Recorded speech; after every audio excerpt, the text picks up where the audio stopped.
라이드 앤 딜라이트 5월 6일 말씀 묵상 시작하겠습니다. 거룩하신 아버지 하나님, 오늘도 주님의 은혜와 사랑을 의지하고 이 하루를 시작합니다.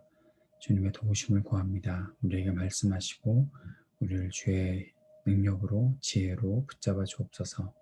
예수님 이름으로 기도합니다. 아멘. 오늘은 잠언 3장 1절에서 12절까지 말씀 같이 나누도록 하겠습니다. 아이들아, 내 가르침을 잊지 말고 내 계명을 내 마음에 간직하여라. 그러면 그것들이 너를 장수하게 하며 해가 갈수록 더욱 평안을 누리게 할 것이다. 인자와 진리를 저버리지 말고 그것을 목에 걸고 다니며 너의 마음속 깊이 새겨두어라. 그러면 하나님과 사람 앞에서 내가 은혜를 입고 귀중히 여김을 받을 것이다. 너의 마음을 다하여 주님을 의뢰하고 너의 명철을 의지하지 말아라. 내가 하는 모든 일에서 주님을 인정하여라. 그러면 주님께서 내가 가는 길을 곱게 하실 것이다. 스스로 지혜롭다고 여기지 말고 주님을 경외하며 악을 멀리하여라. 그러면 이것이 너의 몸에 보약이 되어 상처가 낫고 아픔이 사라질 것이다. 너의 재산과 땅에서 얻은 모든 첫 열매로 주님을 공경하여라. 그러면 너의 창고가 가득 차고 너의 포도주 통에 햇 포도주가 넘칠 것이다. 아이들아, 주님의 훈계를 거부하지 말고 그의 책망을 싫어하지 말아라. 주님은 당신이 사랑하는 사람을 꾸짖으시니 마치 귀여워하는 아들을 꾸짖는 아버지와 같으시다. 아멘. 본문에서 아이들아라고 부르는 것은 내 아들아라고도 번역할 수도 있습니다. 그런데 이것은 스승이 제자를 부르는 말로 보는 것이 더 나을 것 같습니다. 누군가 가르쳐주고 있는 스승이 있는 것이고 또 배우는 제자가 있다라고 볼 수 있는 것이죠. 잠언은 또한 아들을 가르치는 아버지의 글이 아닐까라는 생각도 해보게 됩니다. 왜냐하면 많은 구절들에서 음란한 여자를 조심해라 라는 말로 나오고 있고 잠언 맨 마지막에 보면 현숙한 여인에 대해서 말하고 있기도 한데 자기 아들이 주님의 교훈으로 지혜로 잘 훈련받고 그 이후에 그렇게 지혜롭게 된 이후에 현숙한 여인을 맞이할 수 있을 것이다 라는 그런 내용을 보여주는 것으로 봐서 아들을 가르치는 그런 가르침이 아닐까. 그러나 우리는 단순히 아들, 남성을 가르치는 가르침으로 이것을 끝내는 것이 아니라 이것은 선생님이 제자를 가르치는 것으로 보고 말씀 전체를 통해서 우리에게 주는 또 우리의 삶 전체 누구나 하나님 말씀으로 지혜를 배우고 또 하나님을 가까이 하는 일들을 배워나가는 그런 교훈으로 삼아야 하지 않을까 하는 그 마음을 가지고 이 본문을 묵상하고 있습니다. 하나님 아버지의 말씀을 따라 사는 사람에게 장수와 평안의 복이 있다라고 말하고 있지요. 성경이 말하는 장수와 평안을 세속적 가치와 또 관점에서 생각하는 것에서는 우리가 벗어나야 하지 않을까 싶습니다.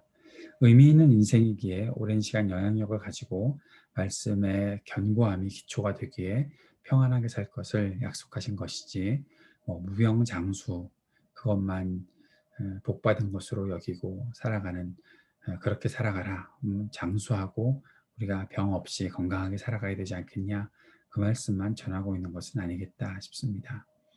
어떠한 복을 누리는가 보다 더 중요하게 생각해야 될 것이 있지요. 그것은 하나님 아버지의 말씀의 중심이 무엇인가 생각해야 하는 것입니다. 오늘 3절에 보면 인자와 진리를 말씀하고 있는데 바로 이것이 하나님 말씀의 중심이겠지요. 인자와 진리는 하나님께서 그 백성에게 맺으신 언약의 핵심이다라고 보는 것이 좋겠습니다.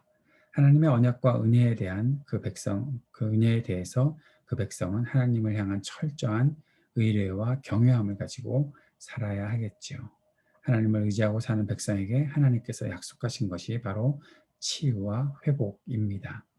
우리는 출애굽기 말씀을 묵상하면서 출애굽기 15장에서 이스라엘 백성들이 홍해를 건넌 이후에 마라에 갔을 때 먹을 수 있는 물이 없어서 하나님께 불만을 토로하고 원망하는 그런 모습들을 보았는데 그때 하나님께서 그들에게 단물을 주시고 마실 수 있는 물을 주시고 그들에게 말씀하신 것이 있지요.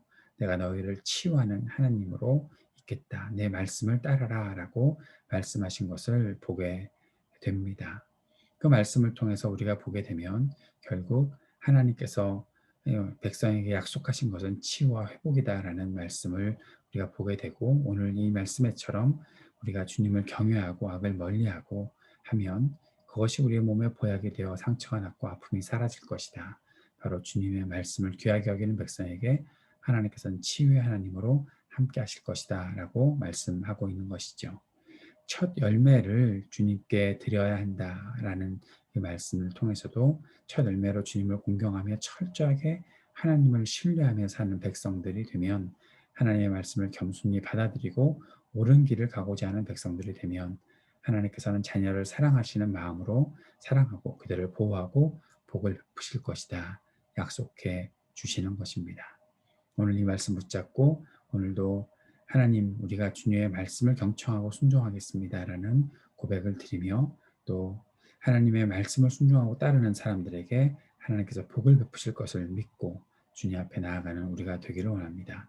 인자와 진리로 언약을 지키는 우리 주님을 바라보며 신뢰와 경외함을 가지고 주님 앞에 살아가는 우리가 되기를 원하는 마음으로 주님 앞에 가까이 나아가 기도하는 이 아침이 되었으면 좋겠습니다. 오늘도 여러 가지 기도의 제목들 주님께 드리며 같이 기도하며 나아갑시다. 어려운 때를 잘 극복해 나갈 수 있기를 위해 기도합시다. 우리 청년들을 특별히 졸업하는 청년들에게 하나님께서 지혜와 용기와 믿음을 허락해 주옵소서 기도하는 시간 되었으면 좋겠습니다.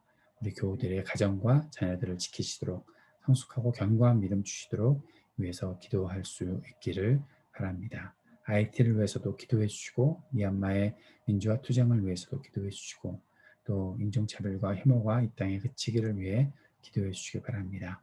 우리 교회 새로운 목사님의 청빙을 위해서도 함께 기도해 주시고 이 땅에 세우신 주님의 교회들의 부흥을 위해서도 기도하는 시간 갖도록 하겠습니다.